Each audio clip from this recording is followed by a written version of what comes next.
Selamat sore, Pak. Ya, silakan.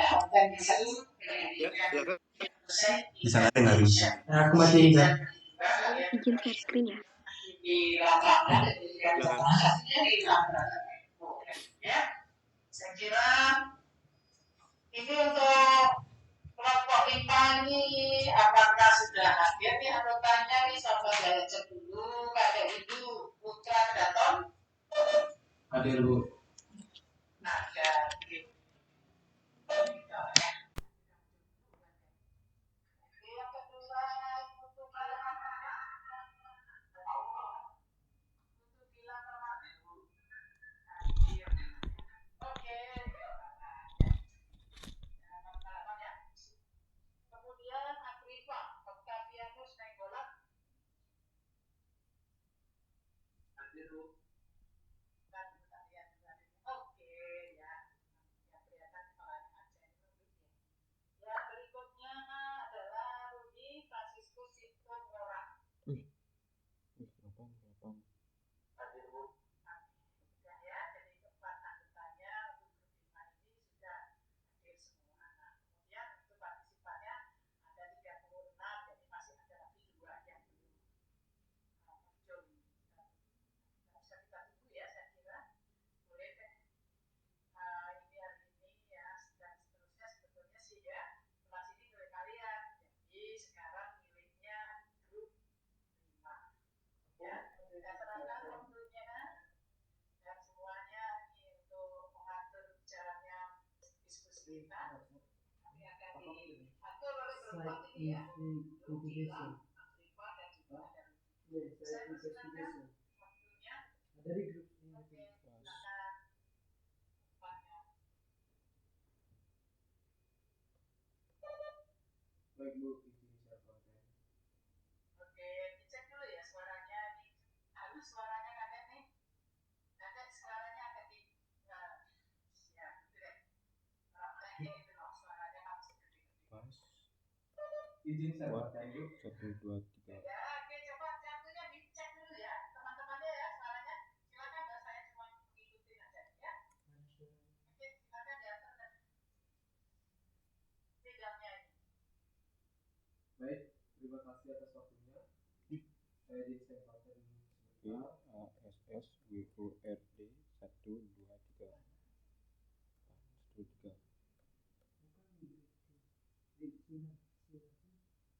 Apakah konten saya sudah terlihat?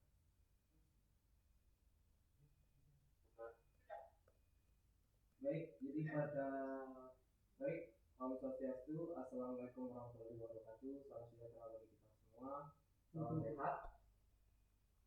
Kami dari kelompok 5 akan membawakan materi tentang penyelidikan geoteknik, khususnya di bagian site investigation, di mana di sini akan kami membahas mengenai maksud dan tujuan site investigation serta macam-macam metode site investigation. Diganti pasalnya. Di sini kelompok 5 Lupa sehingga dapat menyimpan air tetapi hanya dapat mengalirkan dalam jumlah yang terbatas. Dengan demikian batu ini bersifat semi permeable. Contohnya ada basalt. Octavianus Nainggolan, NIM 059, dan Rudi Franciscus Situmorang 060. Selanjutnya itu ada aquicult, di mana suatu tubuh batuan yang mempunyai susunan sedemikian rupa sehingga dapat menyimpan air tetapi tidak dapat mengalirkan air dalam jumlah yang berarti. Dengan demikian, batuan ini bersifat kebal air. Contohnya itu ada lempung, lanau, tap halus, dan sepi. Kemudian ada aquifer. Aquifer ini merupakan suatu tubuh batuan yang tidak dapat menyimpan dan mengalirkan air. Dengan demikian, batuan ini bersifat kebal air, yaitu contohnya ada batuan beku yang kompak dan padat, atau juga batuan granit. Kemudian ada pengaruh lingkungan geologi terhadap permasalahan air tanah. Di sini ada terbagi dua umumnya, yaitu ada topografi dan hidrologi atau hidrologi iklim atau curah hujan. Di mana topografi ini bentuk topografi pada suatu daerah dapat mempengaruhi air tanah pada daerah tersebut. Pesatnya pembangunan menyebabkan bertambahnya kebutuhan hidup, termasuk kebutuhan akan sumber daya lahan. Kebutuhan lahan di kawasan perkotaan semakin meningkat sejalan dengan kegiatan sosial ekonomi yang menyertai. yang merupakan daerah yang cenderung lebih cepat berkembang dibandingkan daerah yang memiliki topografi lebih tinggi. Topografi yang terbentuk dataran ini dapat berfungsi sebagai daerah discharge sebagai frekuensi pengembalian air tanah yang relatif besar ini karena pada daerah ini berkembang penduduk yang begitu pesat. Kemudian ada hidrologi iklim atau curah hujan, di mana hujan merupakan faktor penting dalam analisis hidrologi. Hujan lebat dapat mengakibatkan kerusakan tanaman. Sebaliknya, jika tidak ada hujan dalam waktu yang lama dapat mengakibatkan mengecilnya aliran sungai dan turunnya suplai air yang meresap ke dalam tanah yang merupakan sumber air tanah. Sebentar, Dek. Ya. Saya agak teliti saja dengan kalimat online. Hujan lebat dapat mengakibatkan kerusakan tanaman. Emang apa hubungannya sama teknik sipil, Dek? Mempengaruhi gininya, Pak. Hujan lebat dapat menyebabkan erupsi pada lereng, gitu loh mestinya. Kemudian hujan yang lebat dapat menimbulkan limpasan air permukaan yang dapat menggerus permukaan tanah. Ya, mungkin Anda hubungkanlah sedikit. Kalau hujan lebat dapat mengakibatkan kerusakan tanaman yang mana ini? Tanaman pertanian maksudnya atau gimana? Ya, jadi itu yang saya maksud ya. Dan bacanya pelan-pelan. Seperti tadi, discharge itu adalah frekuensi pengambilan, bukan pengembalian. Ya, jadi bacanya pelan-pelan deh. Iya Pak, maaf Pak. Baik Pak, terima kasih. Oke, untuk selanjutnya akan dibawakan oleh teman saya. Apakah suara saya terdengar?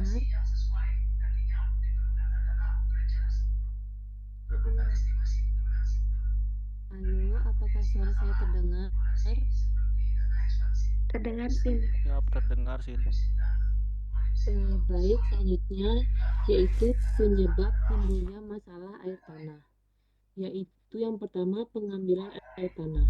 Pengambilan air tanah terjadi karena adanya pengaruh dari pertumbuhan jumlah penduduk yang semakin tinggi. Hal ini mengakibatkan kebutuhan akan air semakin besar.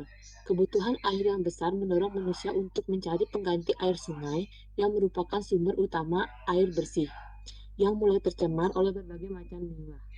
Sebagai pengganti air sungai, penduduk beralih menggunakan air tanah sebagai air baku untuk kebutuhan hidup.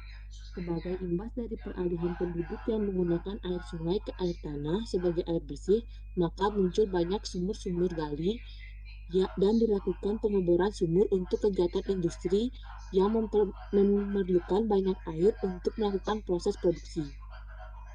Kegiatan eksplorasi air tanah yang berlebih ini merupakan sumber utama timbulnya masalah air tanah.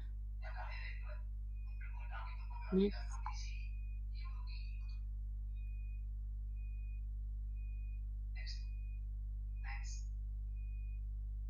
Kemudian ada reklamasi pantai.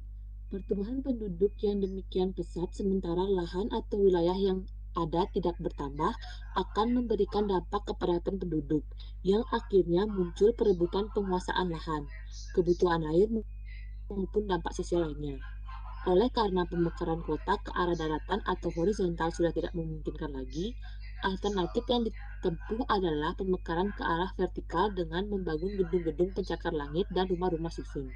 Selain itu, pemekaran kota dapat pula dilakukan ke arah lahan kosong dan berair dengan cara melakukan pengurugan.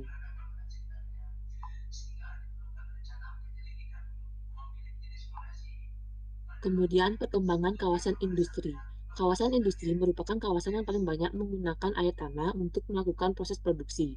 Daerah sekitar kawasan industri ini merupakan kawasan padat penduduk, sehingga kebutuhan akan air bersih juga akan berkembang sejalan dengan pertumbuhan penduduk pada daerah tersebut.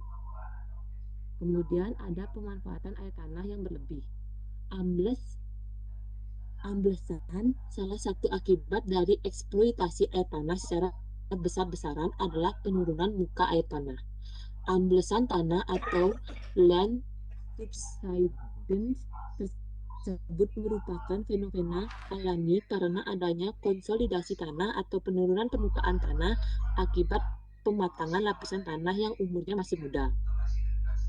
Namun, amblesan itu dipercepat oleh adanya pengambilan air bawah tanah atau ABT yang juga menyebabkan intrusi air laut, pengerukan pelabuhan, dan reklamasi pantai, serta akibat pembebaran tanah oleh bangunan-bangunan yang ada di atasnya.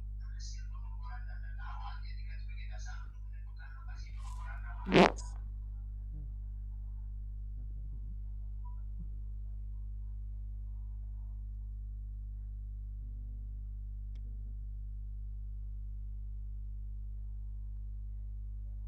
Baik, berikutnya adalah jawaban dari pertanyaan minggu lalu yang belum terjawab.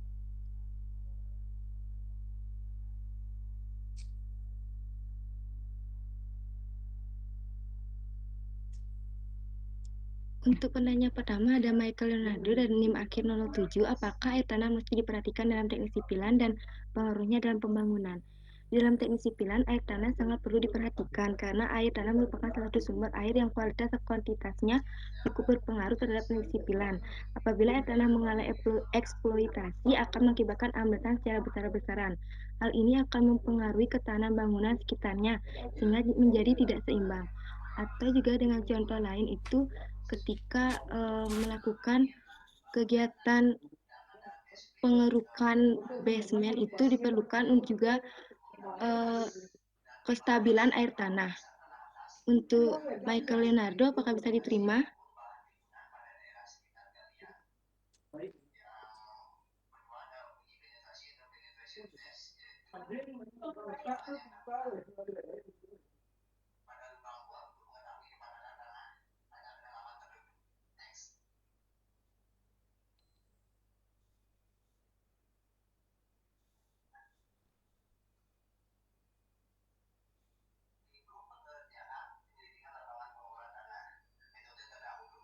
Oke, selanjutnya untuk nomor 2 itu pertanyaan dari Michael Demanik dengan NIM akhir 002. Pertanyaan, apakah baik jika membangun rumah daerah pinggiran sungai atau daerah yang dikelilingi air karena pasti akan selalu ada banyak kendala seperti arus sungai, peluapan air, dan lain sebagainya. Untuk jawabannya, untuk mengatasi segala permasalahan yang dihadapi apabila melakukan pembangunan di daerah yang dikelilingi air adalah dengan membuat fondasi yang lebih kuat, memilih lokasi dengan air sungai yang sesuai, perhatikan jarak dalam pembangunannya, dan perhatikan arah rumah dengan arah aliran sungainya. Untuk Michael Demanik, apakah bisa diterima? Ya, bisa saya terima. Terima kasih atas jawabannya. Saya tanya ya, memilih lokasi dengan air sungai yang sesuai itu maksudnya gimana nih?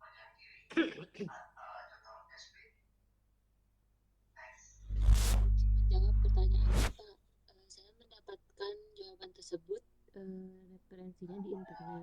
Maksudnya itu misalkan jika memang di dekat sungainya itu alirannya terlalu keras, contohnya di dekat air terjun, di dekat maksudnya dia masih air sungai tapi mendekati air yang terjun seperti itu, Pak, sebaiknya jangan dipaksakan membangun di dekat sana. Ya, artinya saya bingung aja dengan memilih lokasi dengan air sungai yang sesuai. Maksudnya air sungainya yang sesuai itu kayak gimana? Ya, artinya gini. Saya paham Anda masih kuliah di awal di teknik sipil, jadi maksud yang Anda ingin sampaikan mungkin tidak sama dengan yang sudah tertulis ya. Tapi saya maklumi itu. Tetapi setidaknya Anda sudah mulai mengeksplor gitu ya.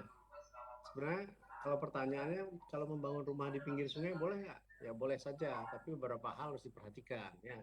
Tadi sudah dibangun fondasinya yang baik ya gitu.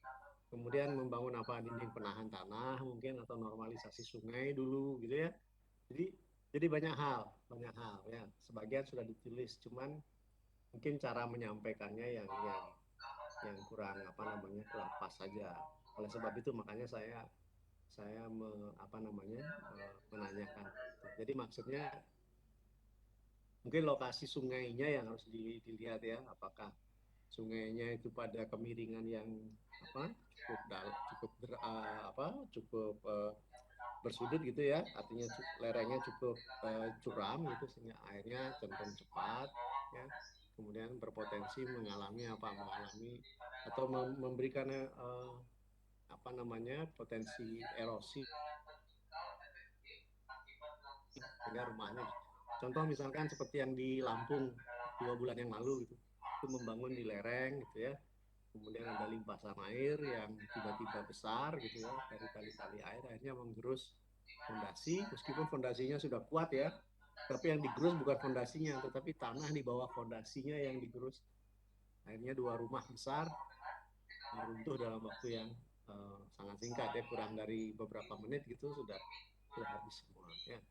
Jadi pertanyaan-pertanyaan ini menurut saya ya sudah mulai mengarah kepada teknik sipil seperti tadi, hubungannya air bawah tanah dengan teknik sipilan itu sangat dekat. Jadi nanti kalau Anda belajar Mektan 1, mekanika tanah 1, Anda akan diajarkan mengenai fase tanah. Fase tanah itu terdiri dari bagian solid dan bagian void atau rongga. Rongga itu bisa terisi air. Ya. Jadi kalau Anda melakukan pengambilan air tanah yang berlebih, ya, antara yang diambil dengan air yang datang ya, tadi discharge dan recharge-nya tidak seimbang, itu bisa menyebabkan penurunan muka tanah. Kenapa dia bisa turun? Karena pori-porinya jadi kosong. Yang pori-pori yang awalnya berisi air sekarang menjadi kosong sehingga bisa ambles. Ya, bahasa amblesnya ini bahasa populer di halayak itu bahasanya amblesan, tapi nanti kita di teknik sipil kita bilangnya settlement atau penurunan.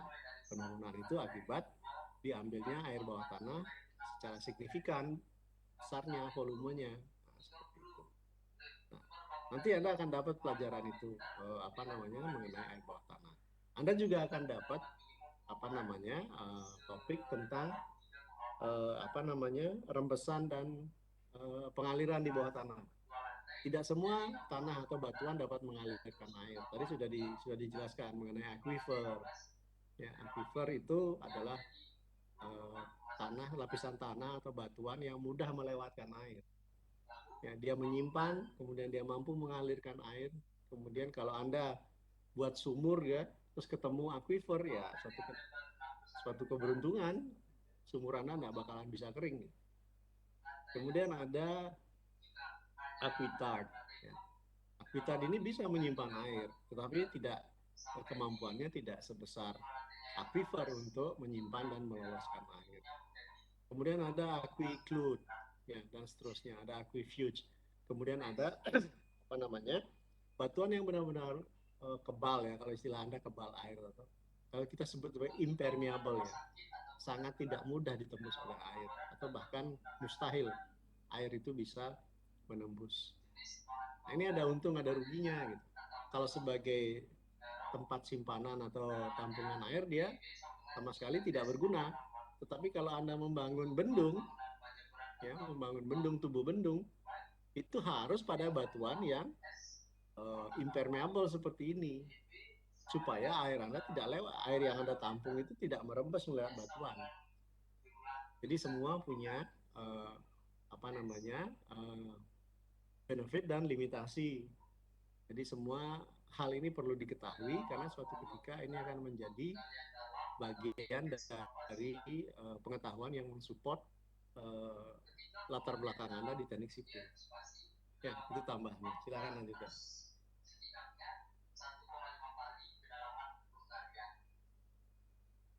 Baik, Pak. Terima kasih.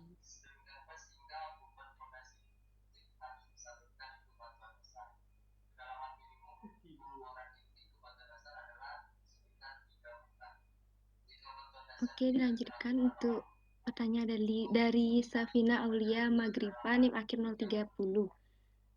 Pertanyaannya, apakah semua jenis air dapat digunakan untuk membuat beton? Nah, untuk jawabannya, jenis-jenis air yang dapat digunakan untuk membuat beton itu ada air hujan, air tanah, air permukaan, dan air laut yang mengandung 30.000 sampai 36.000 mg per liter. Garam 3% sampai 3,6% dapat digunakan sebagai air pencampur beton tidak bertulang. Untuk Safina, apa bisa diterima?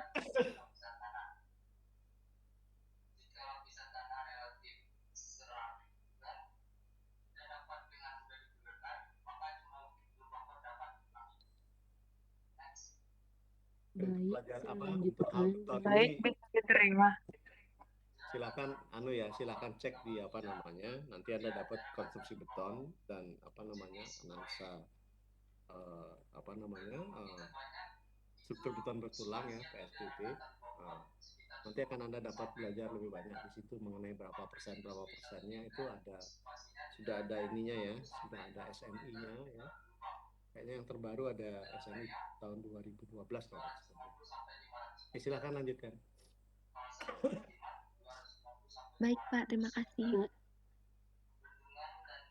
Pertanyaan berikutnya oleh Made Pasek Ariyuda NIM akhir 033. Pertanyaannya, bagaimana pengaruh air pada campuran beton yang mengandung lumpur lebih dari 2%? Jawabannya, untuk pembuatan beton diketahui bahwa standar apabila menggunakan air yang mengandung lumpur harus di bawah 2% atau 2%. Apabila standar tidak diikuti, sudah pasti akan berpengaruh pada menurunkan mutu beton, maka akan sangat berbahaya terhadap konstruksi yang akan dibangun karena daya dukung konstruksi yang telah direncanakan tidak sesuai dengan realisasi pembangunan. Next.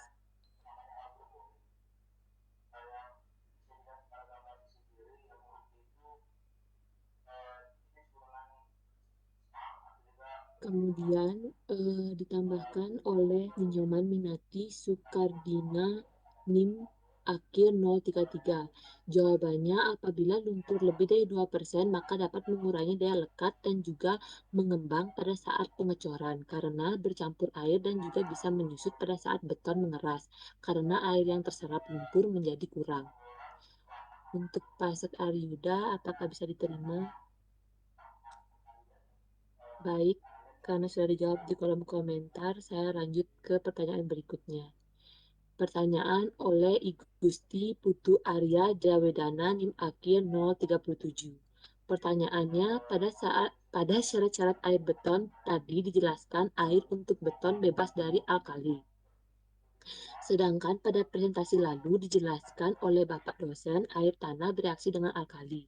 Apakah air tanah tidak bisa digunakan untuk adukan beton ataukah ada suatu proses tertentu untuk menetralkan air tersebut dari alkali? Next.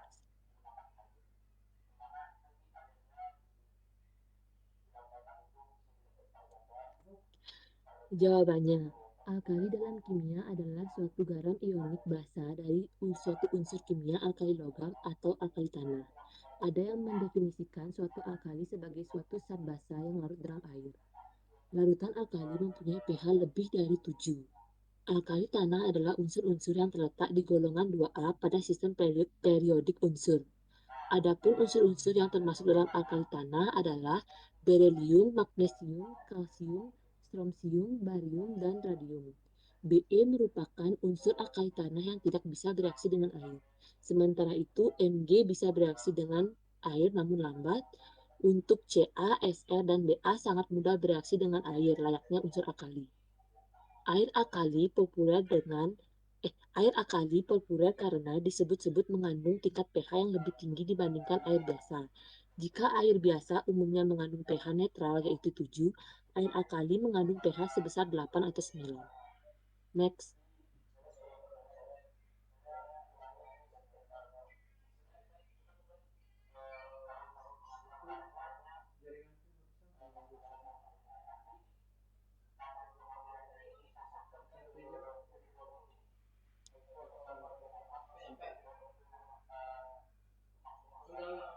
Halo Cinta, bisa di next?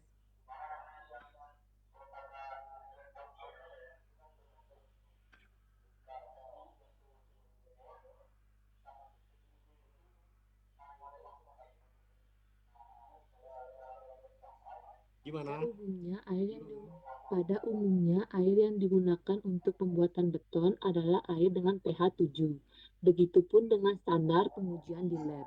Namun dalam kenyataannya, kadangkala pekerjaan pembuatan beton di lapangan tidak memperhatikan pH air yang digunakan, seperti pemakaian air rawa ataupun air sumur yang dibuat di sekitar lokasi proyek. Hal ini disebabkan karena jauhnya lokasi proyek pembangunan atau karena tidak tersedianya air pump dikarenakan lokasi yang terpencil. Maka pemakaian air setempat menjadi pilihan. air yang didapat dari rawa dan jadi ber-pH asam ataupun basa, sehingga air yang digunakan tidak memenuhi persyaratan. Untuk menetralkan alkali itu berarti menurunkan kadar pH-nya agar sesuai dengan standar pH sebesar 7. Cara menetralkannya tergantung pada kondisi di lapangan. Next.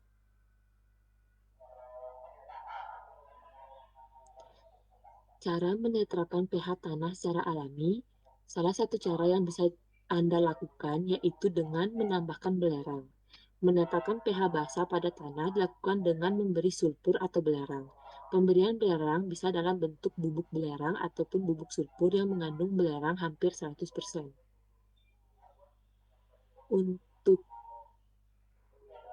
Untuk jawet apakah bisa diterima?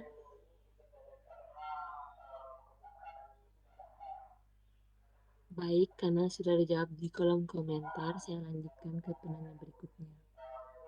Nama Winda NIM akhir 010. Pertanyaannya, telah kita ketahui bahwa perkembangan teknologi pada bidang pembangunan berkembang dengan pesat. Pembangunan sudah sering kita lihat terjadi di darat, tetapi tidak terpungkiri pula ada pembangunan yang terjadi di dalam air dengan kedalaman tertentu.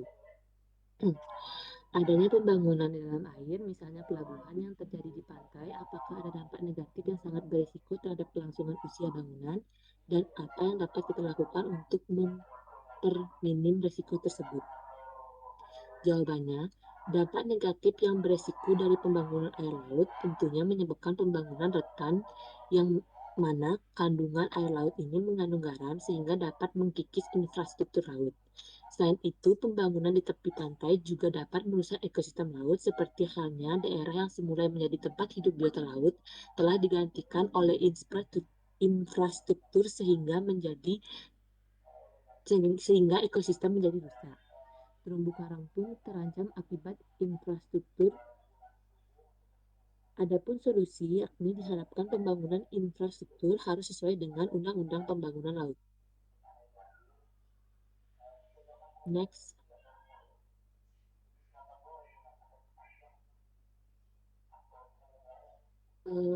Untuk Winda, apakah jawabannya bisa diterima? Bisa, Sinta. Terima kasih. Baik, terima kasih. Pertanyaan berikutnya oleh Mikael Leonardo NIM akhir 007. Pertanyaannya, bagaimana dengan campuran beton dalam pembuatan pelabuhan? Jawabannya, beton yang dikehendaki untuk struktur dermaga ini harus tahan pengaruh lingkungan laut. Sesuai dengan standar SNI nomor 2847 pasal 6.2 menentukan mutu beton minimum harus FC sama dengan 35 MPa dan faktor air semen maksimal harus 0,4. Rasio air semen 0,4 dan mutu beton 35 MPa harus dipakai untuk memenuhi proporsi campuran menggunakan bahan-bahan aktual lapangan yang sama. Untuk menyimpulkan pemenuhan kuat rata-rata proporsi campuran, produsen beton cukup menyajikan catatan hasil uji rata-rata proporsi campuran. Produsen beton cukup menyajikan catatan hasil uji yang kurang dari 30 contohnya, tetapi tidak kurang dari 10 contoh pengujian secara berurutan yang menunjukkan nilai kuat tekanan rata-rata lebih besar dari 35 MPa. Next. Anda yang jawab ngerti nggak ini?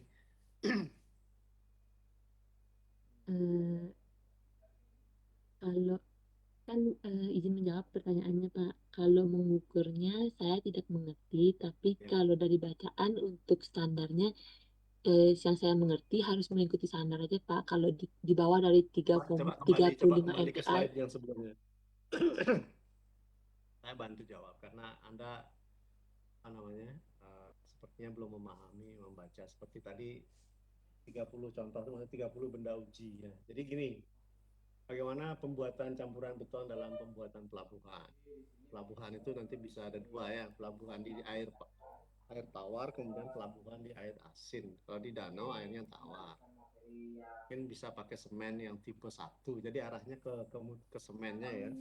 Karena semen itu ada 7 jenisnya ya. semen-semen yang biasa Anda lihat di pembangunan apa namanya yang secara umum itu adalah semen tipe 1. Semen serbaguna tipe 1 yang apa namanya dalam kondisi ideal di mana tidak ada pengaruh garam, tidak ada pengaruh alkali yang lain-lain ya. Tetapi untuk di laut itu airnya asin. Ya. Airnya asin, maka dibutuhkan satu jenis semen yang bisa mengadopsi kondisi asin ya atau penuh garam seperti itu. Sebenarnya beton itu takut sama garam, terutama tulangan baja tulangannya takut dengan garam karena mudah mengalami korosi. Jadi ada beberapa jenis semen yang dikhususkan ya. Kalau nggak salah ada 7 jenis semen ya. Ada yang anti sulfur, ada yang anti garam dan lain-lain.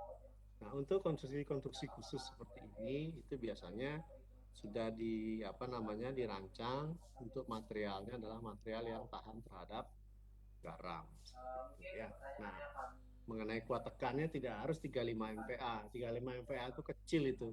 Kalau itu di pembuatan pelabuhan untuk tempat sandar kapal, itu mungkin disenggol sedikit oleh kapal dengan berbadan besar seperti itu hancur itu ya. Jadi FC35 itu kira-kira seperti beton tungsten yang ada di jalan raya itu ya, FC30 sampai FC35. Biasanya FC-nya bisa sampai FC yang cukup tinggi ya. FC itu adalah kuat tekan beton. Jadi kuat tekan betonnya itu adalah 35 MPa megapascal. Ya, atau itu kuat tekannya. Kuat tekannya itu biasanya dibuat dalam satu benda uji berbentuk kubus atau silinder ya. Nanti Anda akan pelajari ini nanti di teknologi beton ya. Jadi untuk sekarang cukup sebagai pengetahuan bahwa untuk di kondisi tertentu ya berhubungan dengan air ya, itu juga ada bahan-bahan konstruksi yang memang diperuntukkan untuk hal-hal khusus ya, contohnya seperti yang saya sampaikan tadi. Oke, lanjutkan.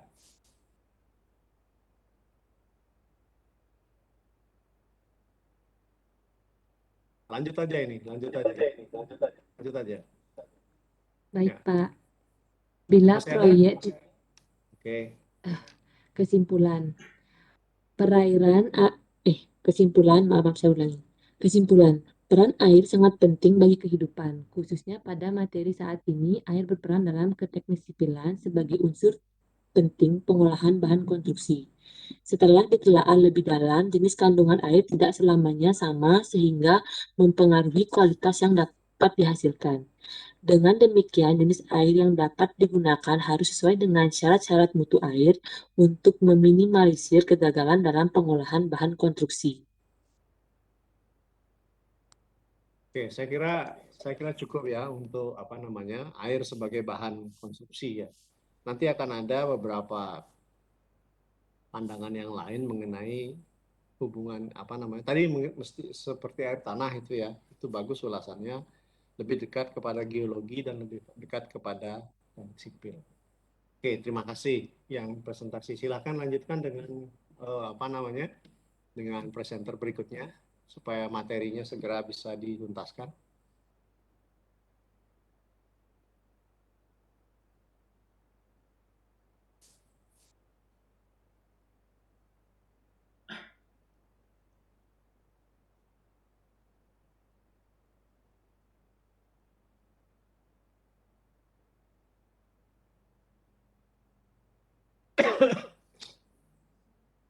Silakan.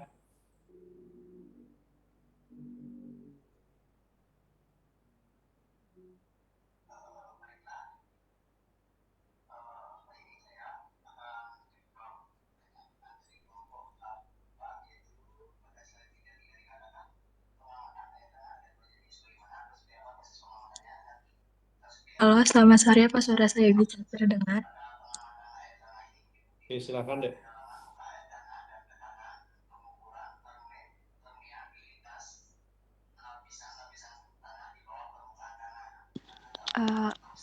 Saya dari kelompok 6 yang beranggotakan saya sendiri, Amira Nindya Rizky, NIM akhir 017.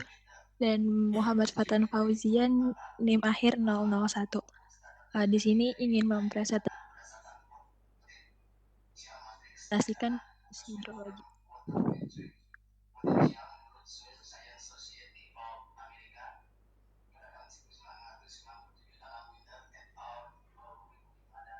Pengertian siklus hidrologi. Siklus hidrologi merupakan konsep penggambaran penggerakan air antara lautan, badan air permukaan, yaitu danau, sungai atau rawa, air tanah, atmosfer, dan biosfer yang dapat berwujud sebagai benda cair, gas, ataupun padat. Air yang berpindah antara reservoir, tempat penyimpanan air, memiliki massa total yang tetap sama. Simpelnya, air yang ada di bumi menguap menjadi awan, terus menurun lagi jadi hujan. Ini yang menyebabkan volume air di bumi itu relatif sama dari tahun ke tahun. Hal ini terjadi terus-menerus mengikuti tahapan dalam siklusnya.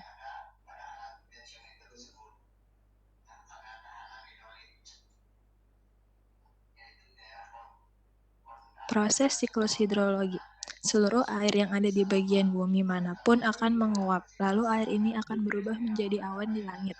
Air yang telah berubah akan berubah lagi menjadi bintik air. Bintik air tersebut turun ke bumi dalam bentuk hujan atau salju. Air akan masuk ke dalam celah atau pori tanah dengan arah gerak vertikal atau horizontal. Air akan kembali ke aliran permukaan air yang mana akan terus mengalir hingga kembali ke danau atau sungai. Singkatnya, penguapan, lalu kondensasi, lalu transportasi, lalu presipitasi.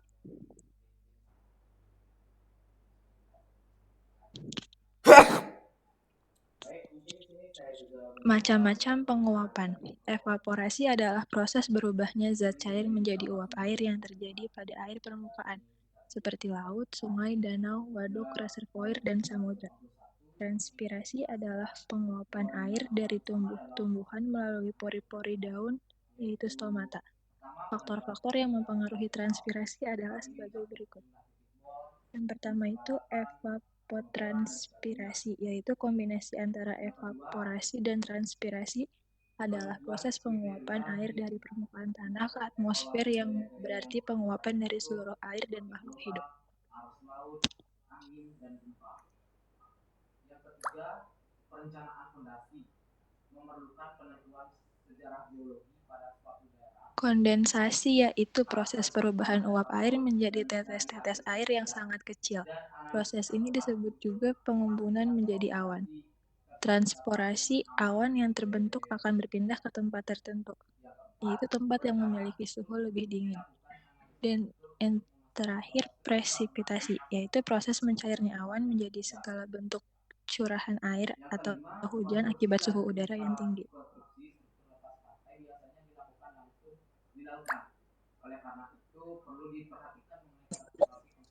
Untuk jenis-jenis siklus hidrologi. Pertama ada siklus hidrologi pendek. Siklus ini merupakan yang paling pendek, jadi dalam siklus ini air di laut mengalami evaporasi atau penguapan. Kemudian uap air tadi mengalami kondensasi dan berubah menjadi awan. Setelah menjadi awan ini akhirnya terjadi presipitasi atau hujan. Seperti di dalam gambar ini. Coba perhatikan dulu, saya minta izin 5 menit saja. Anda silakan berdiskusi dulu ya.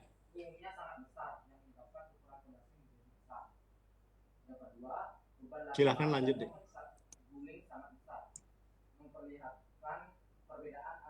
Untuk siklus yang kedua ada siklus hidrologi sedang. Siklus air sedang awalnya sama. Air mengalami evaporasi, terkondensasi menjadi awan, dan akhirnya turun hujan. Bedanya sama siklus air pendek, kali ini hujannya turun di darat. Jadi ketika sudah mengalami kondensasi, awan bisa juga mengalami advekasi. Advekasi itu adalah bergeraknya awan menuju tempat lain karena bantuan angin. Karena adanya advekasi ini, awan bisa menurunkan hujannya di darat, sehingga timbul lagi yang namanya runoff. Runoff adalah bergeraknya air di darat dari tempat yang tinggi ke tempat yang rendah. Air yang bergerak ini nantinya akan mengalir kembali ke laut sehingga bisa kembali mengulang siklusnya. Air yang jatuh di darat tidak selalu menjadi runoff, tapi bisa juga mengalami infiltrasi, Infiltrasi adalah meresapnya air ke dalam pori-pori tanah. Kalau air meresap ke dalam tanah yang berakhir mengalir ke laut, tapi prosesnya bakal lebih lama. Seperti ini gambarannya. Lalu kemudian yang ketiga, ada siklus hidrologi panjang. Siklus ini merupakan siklus air yang paling panjang prosesnya. Awalnya sama seperti siklus yang lainnya, air mengalami evaporasi dan kondensasi, tapi kali ini hujannya bukan hujan biasa, melainkan hujan es. Ini karena awan yang ada di atmosfer bergerak ke tempat yang relatif lebih dingin atau kondisi suhu udara di atmosfer saat itu sedang rendah. Nanti setelah musim semi, baru salju atau es yang mencair mengalir di permukaan bumi dan akhirnya sampai ke laut untuk mengulang kembali siklusnya. Karena prosesnya yang panjang ini, siklusnya dinamakan siklus panjang. Dapat dilihat dari gambar ini.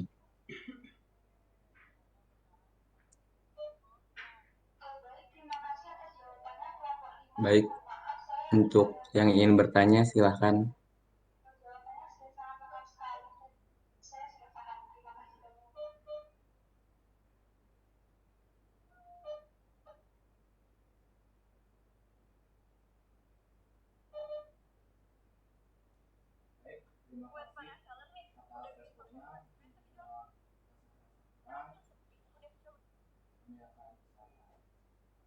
Selanjutnya ini ada pertanyaan dari kelompok 4, 553, 054, 555 dan Izin bertanya, apakah suara saya terdengar? Terdengar. Perkenalkan, saya Diana Putri dengan NIM akhir 027. Saya ingin bertanya, sebagian air hujan itu kan berasal dari air laut yang asin, tetapi mengapa hujan yang turun selalu bersifat tawar? Peristiwa tersebut dipengaruhi oleh faktor apa? Jelaskan. Terima kasih. Baik, terima kasih atas pertanyaannya. Mohon beri waktu kami untuk berdiskusi. mengenai materi ini mungkin sudah pernah melakukan penyelidikan lapangan, jadi mungkin kami akan usahakan untuk menjawabnya.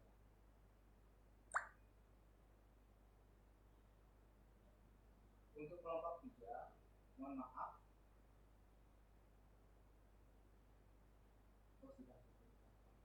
kelompok 3. Jadi di sini tadi sudah mau mengirimkan nama kelompok, cuman pertanyaannya belum ada. Saya bacakan dulu kelompok 3. Ini 049 atas nama Ercan, 050 Yotigaga, 051 Ananda, 052 Rizky. Pertanyaannya, dalam langkah pertama dari investigasi site investigation adalah menghimpun semua informasi yang tersedia. Bisa kita dapatkan dari mana segala aspek informasi tersebut? Oke, kita jawab dulu pertanyaan itu dari kelompok 4 dan kelompok 3. Mohon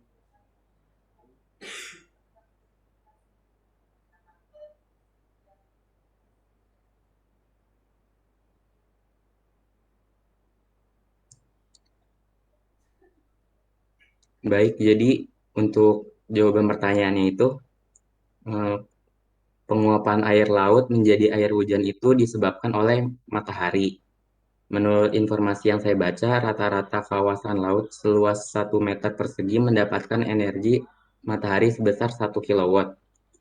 Energi ini dapat memanaskan dan menguapkan air laut. Uap air itu kemudian akan naik ke atas dan terkumpul hingga membentuk awan bakal hujan. Tetapi energi matahari yang terbatas 1 kilowatt itu hanya mampu menguapkan air laut, tidak termasuk ion-ion di dalamnya, yang menyebabkan air laut asin. Singkatnya, energi matahari hanya mampu mengangkat uap air ke atas, tidak termasuk garam yang terkandung air laut. Jadi awan tersebut memiliki rasa tawar. Itu. Jika ada yang memiliki pendapat lain, boleh menjawab. Atau ada yang memiliki pertanyaan lain, silakan.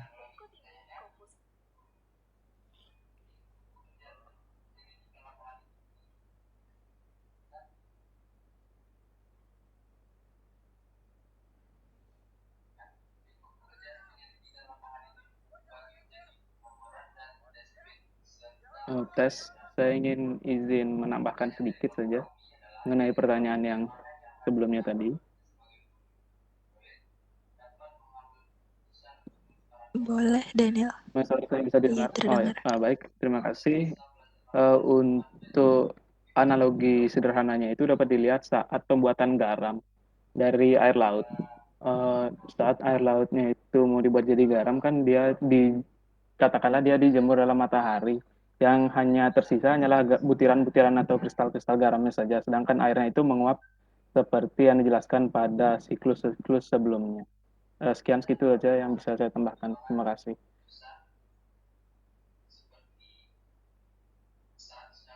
Terima kasih Daniel atas tambahannya.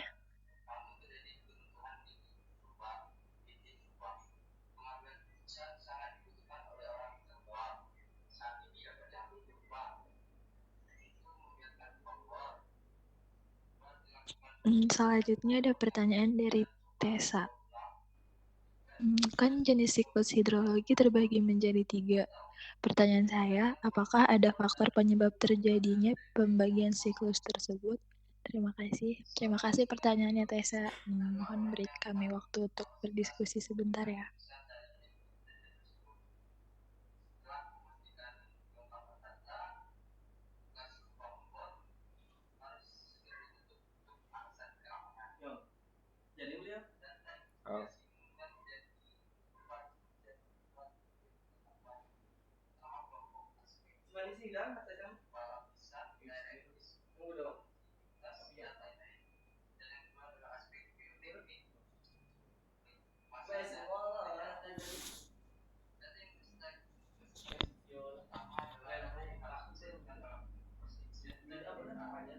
Jadi jawabannya itu, jadi dari penyebab tiap siklus itu berbeda-beda.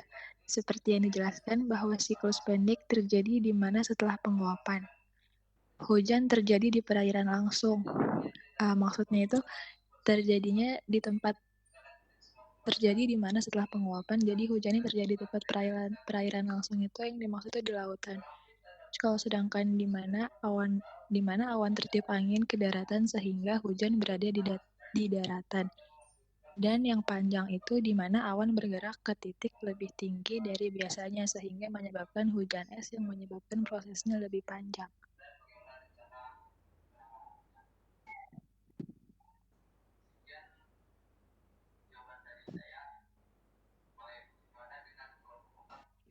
Bagi teman-teman jika ada ingin menambahkan boleh.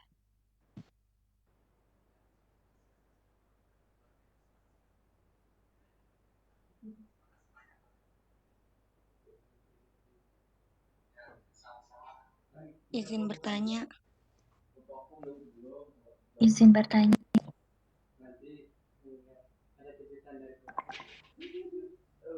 Halo Amira. Iya, halo. Siapa yang nanya? Oh, Nilo ya? Izin bertanya. Iya. Perkenalkan, saya Widiantari NIM 019. Di sini pertanyaan saya, apa sih pentingnya siklus hidrologi dalam menjaga keseimbangan air di permukaan bumi? Terima kasih.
Sudah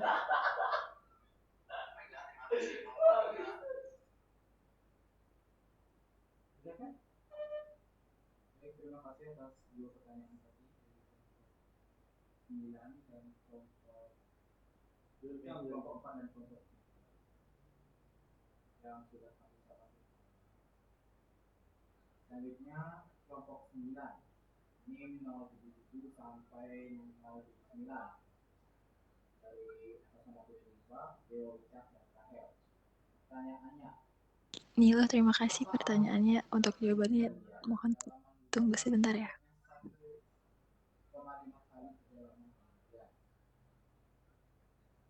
Terima kasih atas pertanyaan yang luar biasa. Selanjutnya ini ada kelompok 2 045, 046, 047 dan 048. Jelaskan maksud dari tujuan penyelidikan geoteknik mengenai melakukan estimasi kemungkinan penurunan struktur. Baik, kita jawab dua pertanyaan ini, dua pertanyaan dari kelompok 3 dan kelompok 2.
Baik, untuk jawaban yang tadi itu jadi siklus hidrologi dalam menjaga kestabilan air itu jadi karena siklusnya tetap berputar, tidak berhenti di satu titik saja, di mana diawali dengan penguapan, kemudian terbentuk awan, lalu hujan, dan kembali lagi ke proses penguapan, sehingga kestabilan air tetap terjaga, tidak berhenti di satu titik saja. Seperti itu. Apa bisa dipahami? Baik, terima kasih jawabannya Fatan.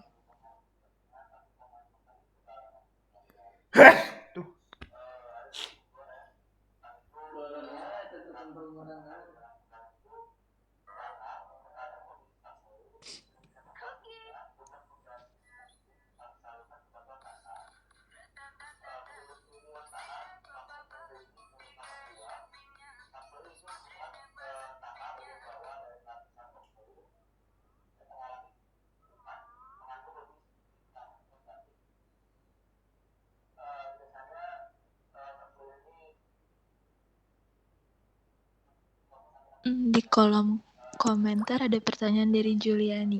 Apakah siklus hidrologi itu bisa dipengaruhi oleh beberapa faktor?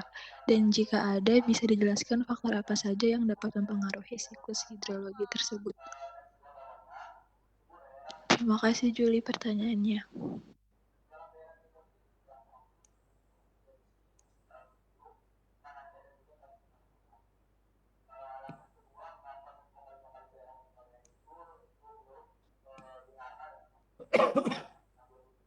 Saya ingin menjawab pertanyaan Juli.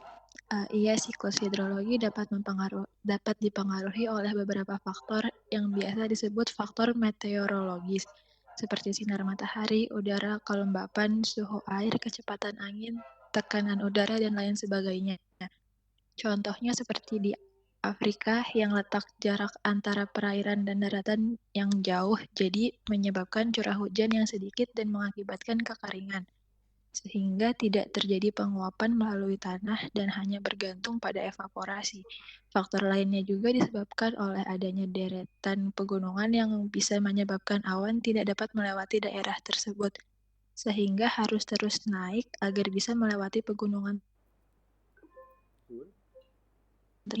sangat penting untuk diketahui dan juga dapat menjelaskan kenapa di beberapa daerah siklus hidrologi tampaknya tidak terjadi dengan sempurna.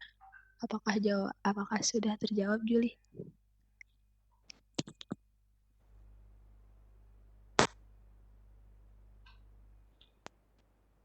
Dan bagi teman-teman yang ingin menambahkan, silahkan.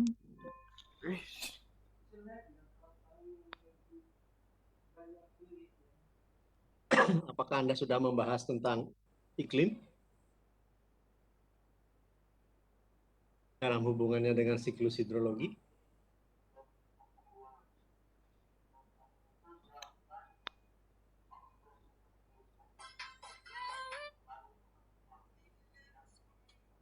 Belum, Pak. Coba diflorkan. Tadi ada pernyataan bahwa memang benar, tidak semua siklus hidrologi itu perfect di satu tempat. Tadi ada siklus pendek, siklus panjang sudah. Coba sekarang bayangkan sekarang kalau di beberapa bagian dari bumi itu, ya, siklus hidrologi itu menjadi tidak seperti ideal yang digambarkan di slide nomor berapa tadi? Nomor 2 kalau nggak salah. Mana munculkan slide nomor 2-nya? Dekat, Bro. Dekat, Bro. Mau. Wah. Cái tôm liền, mình yêu liền.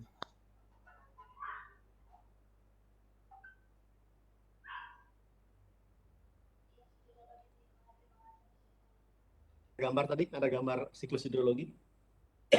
Yang ada 4, evaporasi, kemudian ya, dan ada apa namanya? Ada kondensasi, ada transportasi, ya, kemudian ada hujan atau presipitasi. Tidak semua begini ya faktanya ya. Coba Anda bayangkan di apa namanya di daerah kutub ada begini ya. Semuanya tiba-tiba jadi apa namanya? Jadi air itu lebih banyak menjadi air dalam bentuk solid, bentuk padat. Ada evaporasi, mungkin tidak banyak karena suhunya dingin. Ya. Sehingga siklusnya tidak seperti ini. Itu iklim di daerah itu. Dan ada iklim di daerah tundra, misalnya. Kemudian di daerah subtropik, kemudian di daerah tropik. Kalau yang digambarkan ini adalah di daerah tropik dan subtropik mungkin ya. Jadi panas matahari, sinar matahari cukup panjang dalam satu hari itu, terutama pada musim pada musim kemarau ya, panjang. Kemudian evaporasinya besar-besaran. Ya. Sayang Anda belum sempat ke kampus Bukit ya. Sudah sempat ke kampus Bukit ya?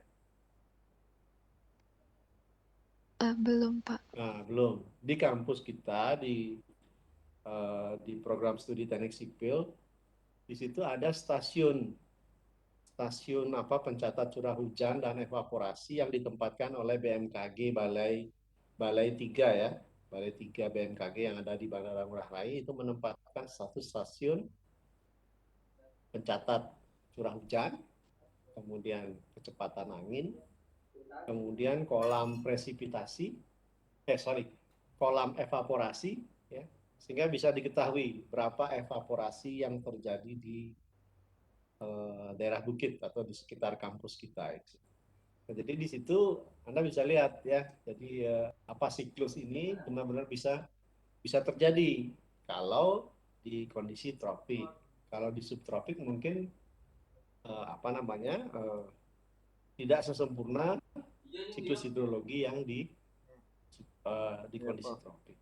Nah, sekarang dalam hubungannya dengan teknik sipil, proses hidrologi ini, sipil ini apa yang dipengaruhi? Mungkin harus dibawa ke sana mungkin diskusinya. Kenapa kita harus memperhatikan siklus hidrologi dalam teknik sipil? Yang pasti tadi sudah di presentasi sebelumnya, saat terjadi infiltrasi ya, atau perkolasi dalam ya, yang sampai ke bedrock, bahwa sebagian volume air itu tersimpan di dalam tanah. Tadi sudah dibahas juga, kalau airnya diambil secara tidak dengan baik, dengan code yang baik, ya suatu ketika terjadi pengambilan air yang discharge-nya berlebih dari recharge-nya. Jadi pengambilannya jauh lebih besar daripada kemampuan pengisian kembali. Jadi potensi cukup terhadap terjadinya amblesan atau penimbunan. Nah, kalau sekarang siklus hidrologi yang ada di gambar ini ya, itu ada groundwater tadi sudah dibahas. Ya, air tanah sudah dibahas. Nah, sekarang itu ada deep percolation. Jadi ada infiltrasi air terhadap batuan. Apa kira-kira? Ya, saya berikan gambaran begini. Batu yang sangat masif, yang sangat solid, itu bisa pecah gara-gara aliran air. Ya, kenapa? Nah, sekarang Anda bayangkan itu perkolasi ya, itu infiltrasi terhadap infiltrasi air pada tanah atau batuan. Batuan itu tidak ada massa batuan yang tidak retak. Massa batuan itu pasti ada bagian retaknya, atau kita sebut sebagai joints, ya, joints atau retakan. Air yang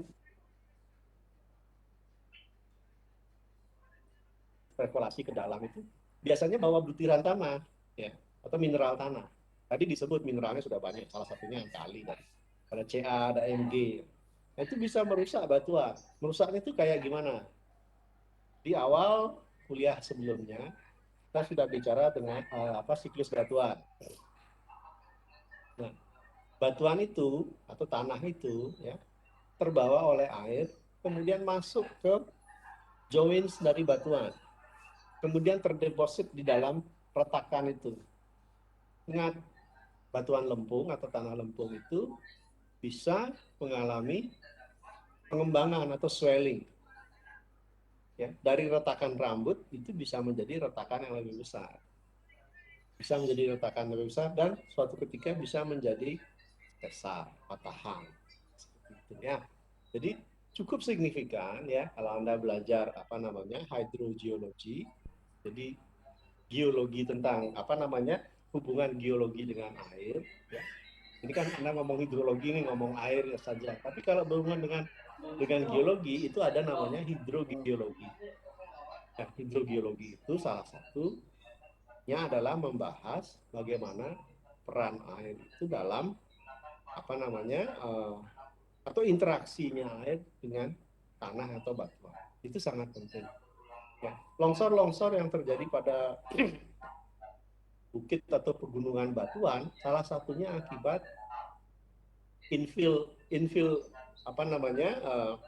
clay infiltration itu di retakan batuan.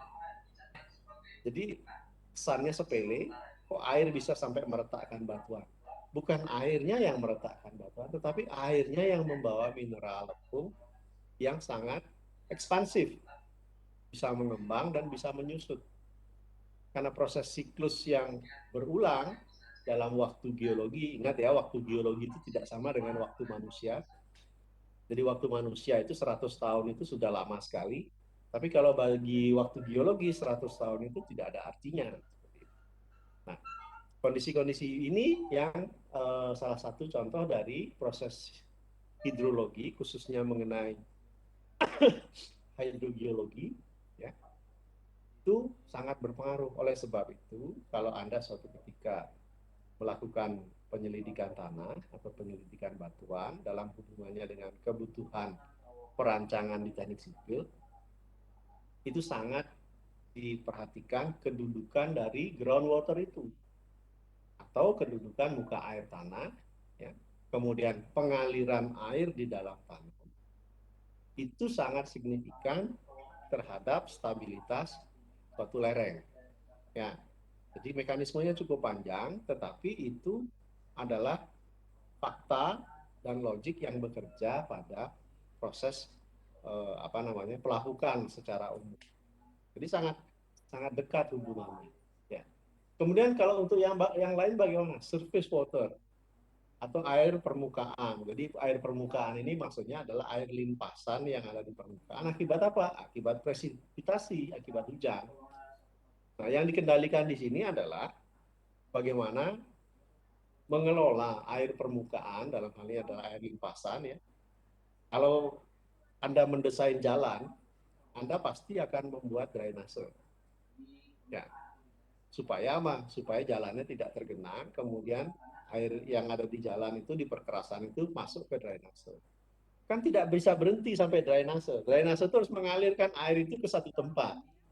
Ya, harus dipastikan bahwa Anda mendesain hidrolis, mendesain bangunan air ya, di teknik sipil Anda akan belajar membangun mendesain bangunan air. Bangunan air yang paling sederhana yang mungkin bisa Anda lihat ya seperti gorong-gorong, seperti saluran drainase di pinggir di kiri kanan jalan, kemudian normalisasi sungai, ya, kemudian pembuatan long storage atau reservoir, kemudian pembuatan bendung dan bendungan, ya, itu adalah bagian-bagian yang akan Anda pelajari nanti di bangunan air ya. Kalau Anda memang ingin menekuni bidang hidro, Anda akan berkutat dengan ini. Berapa banyaknya air yang turun, atau kita sebut sebagai curah hujan dalam per hari ya, berapa milimeter per hari. Kemudian berapa daerah tangkapannya, catchment areanya. Jadi tadi belum sempat kayaknya menyinggung catchment area. Jadi kalau misalkan ada satu bukit itu akan terbagi menjadi beberapa catchment area. Tergantung dari kemiringan, kemudian topografi dari bukit tersebut. Bisa jadi ke arah, kalau kita ngomong utara, barat, timur, selatan, mata angin, itu bisa saja lebih banyak airnya mengalir timur atau ke arah yang lainnya. Oleh sebab itu, kalau Anda berada pada posisi tertentu dari satu bukit, Anda harus ketahui catchment area, daerah tangkapan hujan itu nanti mengalirnya kemana gitu.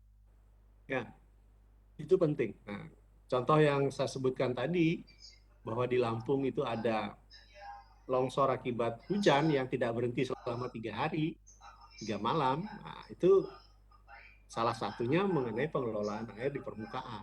Itu menjadi salah. Kemudian mengenai lereng, khusus mengenai lereng. Lereng itu paling takut sama air. Entah lerengnya itu tanahnya entah tanah liat, entah tanah pasir, bahkan batuan sekalipun. Kalau diguyur hujan dengan intensitas yang sangat tinggi dalam waktu yang sangat pendek, ya, kemudian berkesinambungan kejadiannya, maka lereng itu sangat rentan terhadap pelongsoran. Dari mana asal pelongsorannya? Pemicunya adalah, salah satunya adalah curah hujan. Jadi tanah menjadi tambah berat, ya, kemudian tanah belum sempat mengalirkan air, keburu sudah terlalu tinggi intensitasnya, sehingga terbentuk bidang gelincir. Bidang gelincir itu tidak lain adalah kontak butiran antara satu butir dengan butiran yang lain itu yang menjadi tidak ada atau menjadi hilang gara-gara adanya air yang menyela di antara satu butir dengan butir yang lain itu, sehingga tidak ada kontak butiran dan terjadi longsor. Kira-kira seperti itu pengaruh siklus hidrologi kepada kebutuhan kita di teknik sipil. Nah, itu tambahan dari saya. Silakan.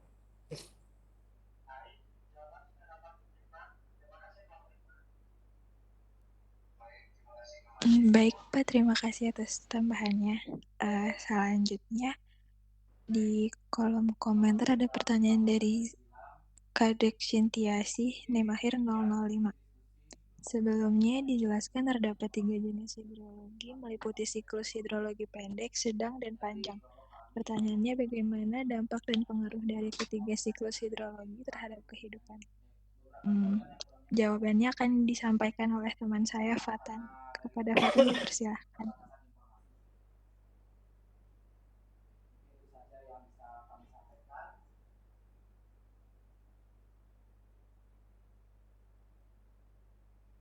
Jadi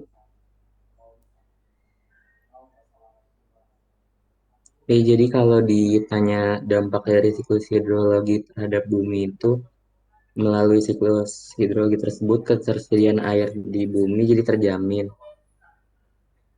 mulai dari air yang mengalir ke sungai, danau, laut, dan penyerapan dalam tanah, seperti yang kita rasakan juga manfaatnya untuk kehidupan sehari-hari. Yang paling utama itu siklus hidrologi yang terus berjalan akan menjaga ketersediaan air bersih. Kalau soal siklus mana yang memberikan pengaruh yang lebih signifikan itu, menurut kami setiap siklus memiliki peranan di setiap sektor wilayah karena di setiap wilayah mengalami siklus hidrologi yang berbeda. Jadi tidak ada yang memberikan dampak paling signifikan di antara ketiganya.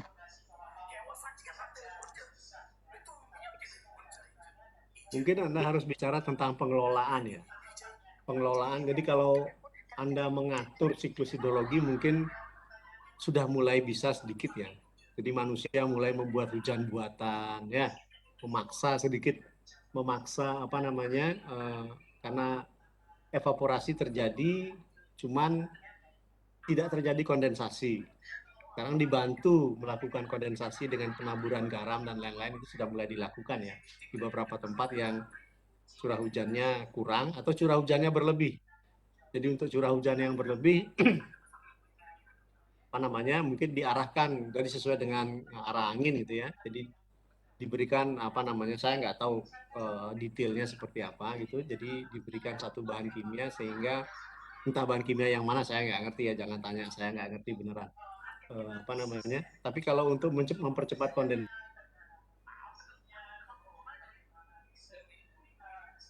segera terjadi hujan, mungkin ada intervensi manusia, cuman kalau dibandingkan dengan pekerjaan alam, pekerjaan manusia yang sekedar menabur garam pada beberapa lokasi yang sangat-sangat terbatas itu mungkin tidak cukup signifikan ya. Kalau gilirannya hujannya deras ya deras saja mungkin kayak seperti itu. Jadi nggak bisa juga dilawan 100% begitu. Dan manusia juga nggak punya kuasa apa-apa melawan kalau gilirannya hujan ya hujan aja gitu kali ya. Mungkin lebih ke apa namanya menjaga setelah hujan itu jatuh gitu ya ke bumi ya, sebagian malah akan mengalami infiltrasi, tapi tidak bisa diharapkan air hujan itu masuk ke apa infiltrasi 100%, nggak bisa. Sesuai dengan daerah, misalkan di daerah A tanahnya cukup porus, mungkin masuknya bisa cepat ya. Tapi kalau misalkan seperti di Pantura ya, di Pantura Jawa itu tanahnya tanah lempung rata-rata yang tidak mudah mengalami infiltrasi. Seperti Surabaya itu kedudukan tanah lempungnya tebalnya bisa sampai 120 meter. Jadi tidak mudah bagi tanah untuk infiltrasi. Kemudian ada daerah seperti Semarang gitu. Jadi kedudukannya jauh lebih rendah dari muka laut, tapi begitu ada hujan dari darat dan ada ada high tide ya, atau apa namanya ada pasang dari laut ya akhirnya kebanjiran seperti itu. Jadi pengelolaan surface water itu di beberapa tempat kadang-kadang sangat menyulitkan. Jadi apa namanya tidak bisa dipukul rata seperti itu, tergantung juga jenis tanah yang ada di situ. Mungkin itu hubungan-hubungan ke teknik sipil dalam hal efek dari siklus hidrologi yang terjadi di satu tempat, seperti yang disampaikan temanmu tadi, bahwa di satu tempat dengan tempat yang lain mungkin tidak bisa benar-benar seperti yang ada di slide Anda ini yang ideal. Silakan.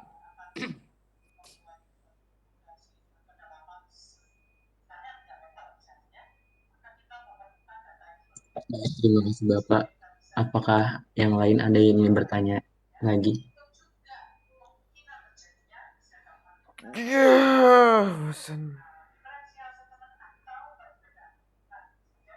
Saya izin bertanya udah ada di kolom komentar.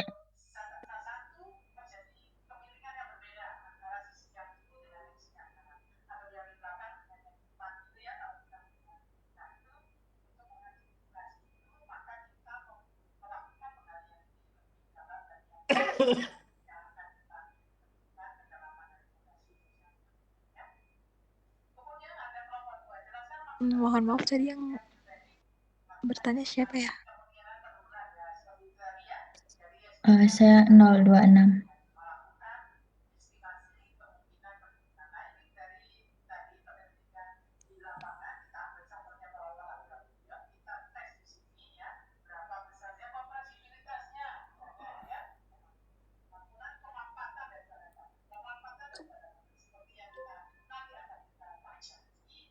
Apa pertanyaannya, Dek?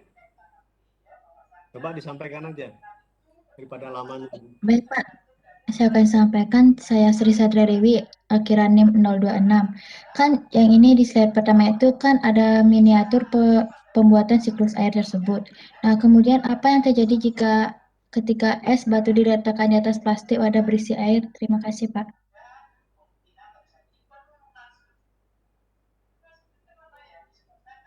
Silahkan yang presentasi.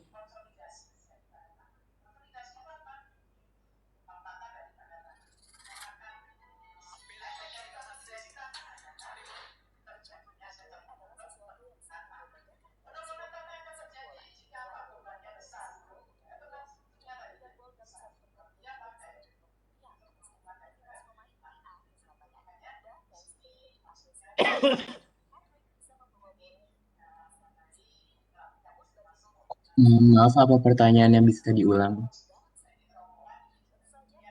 Bisa untuk pertanyaannya itu kan ini ada slide pertama itu terdapat miniatur pembuatan siklus air. Nah, kemudian apa yang terjadi ketika es batu diletakkan di atas plastik wadah berisi air? Terima kasih. Coba ditunjukkan slide-nya dulu.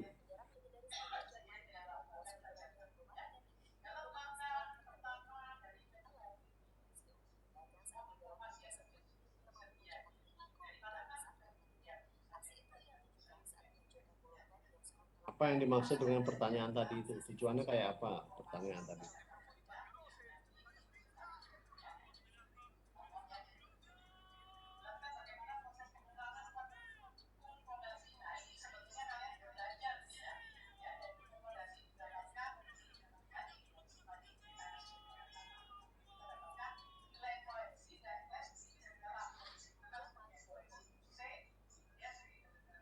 Bagian mana yang ditanya, Dek?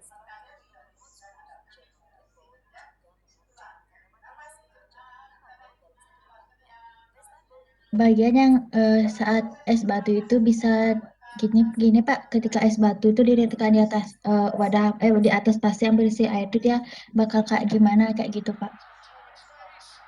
Coba kamu coba susun pertanyaanmu, ya, anggap saja yang pendengarmu itu nggak paham sama maksudmu. Coba diceritakan latar belakangnya sehingga pertanyaannya jadi dipahami. Saya terus terang nggak paham apa hubungannya dengan es batu dan plastik, tadi nggak ngerti saya.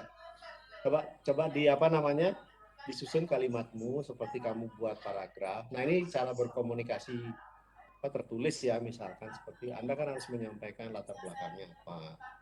Coba belajar untuk menyampaikan gagasan.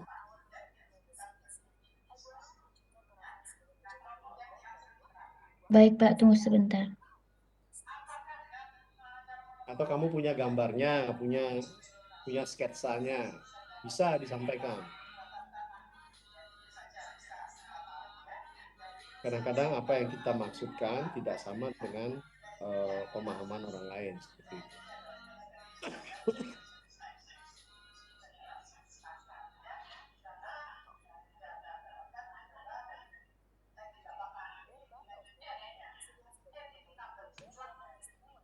Anda punya slide yang mau ditunjukkan?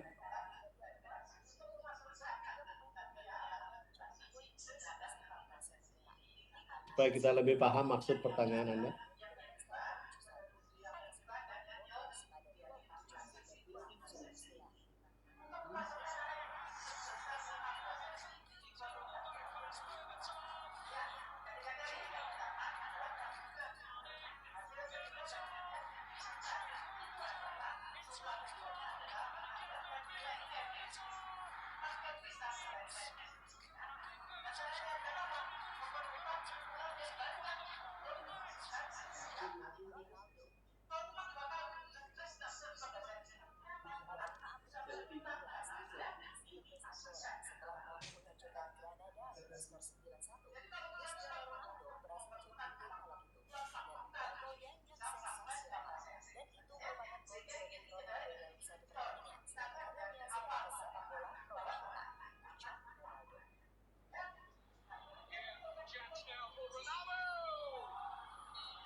Ayo jangan lama-lama.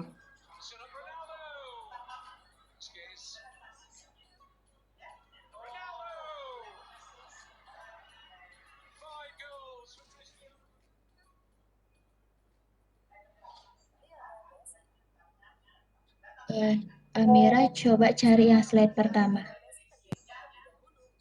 Ini slide pertama ini. Berisikan gambar siklus airnya itu, Pak. Gambar ya? Berisikan siklus air. Nah, ya, yang mana mau kamu tanyakan atau kamu mau diskusikan?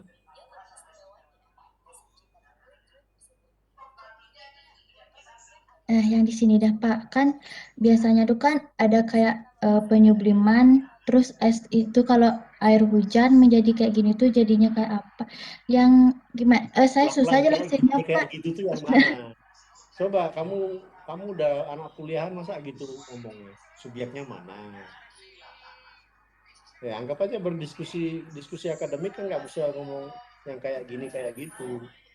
Coba itu ada surface water, ada evaporation, ada condensation, dan seterusnya. Kamu maksudnya yang mana?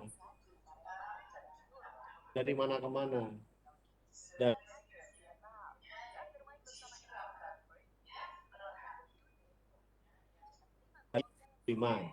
itu maksudnya. Jadi kalau yang saya bayangkan kalau misalkan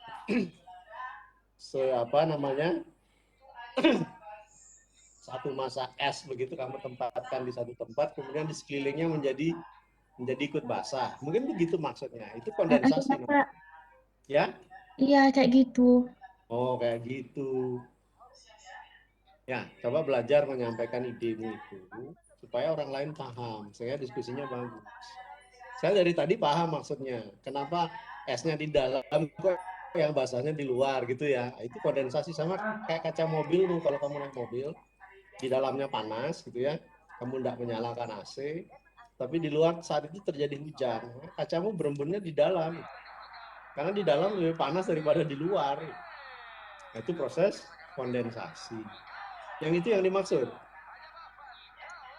Iya Pak.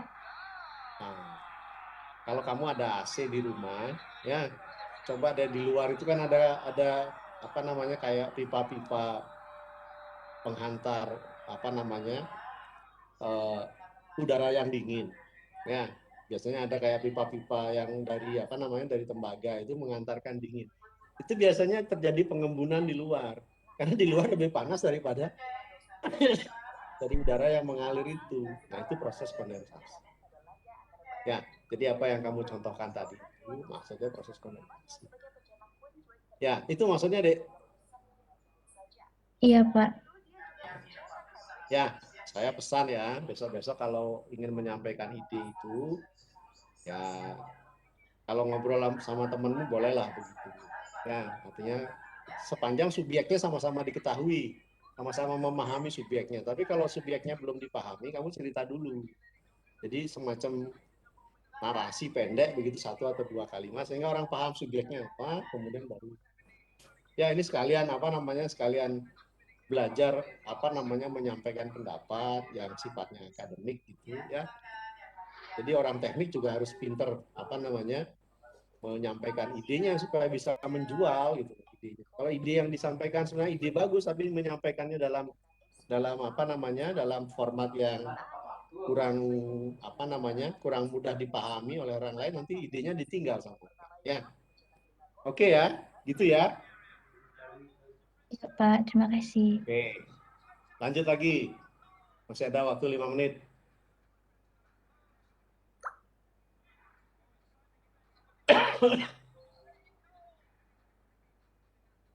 Masih ada?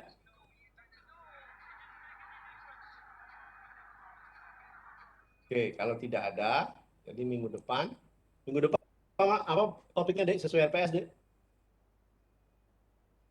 Mengenai site investigation, Pak. Site investigation. Ya, Siapa betul. yang bertugas? Dari kelompok 7, 8, dan 9, Pak. Oke. Sudah kami bagi. Jadi topik itu akan sangat menarik dan sangat relevan dengan mata kuliah Anda berikutnya, terutama di mekanika tanah, di teknik fondasi, di stabilitas lereng, metode perbaikan tanah, ya. Kemudian ada bangunan penahan tanah, ya. Kemudian soal bendungan, itu semua butuh investigasi, ya, baik tanah maupun batuan. Oke, saya tunggu minggu depan, saya akan ajak Anda berdiskusi lebih intens mengenai site investigation. Jancuk, sok belajar kayak udah enggak. Mas bodoh.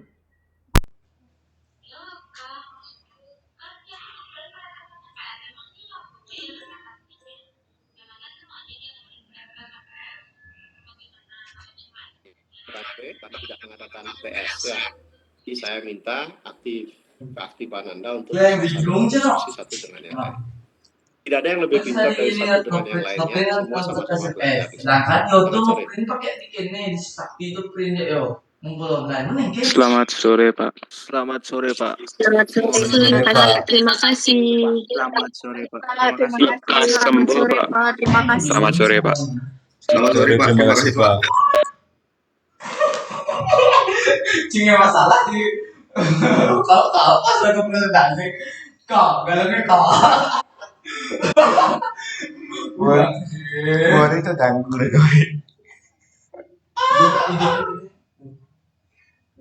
kok galaknya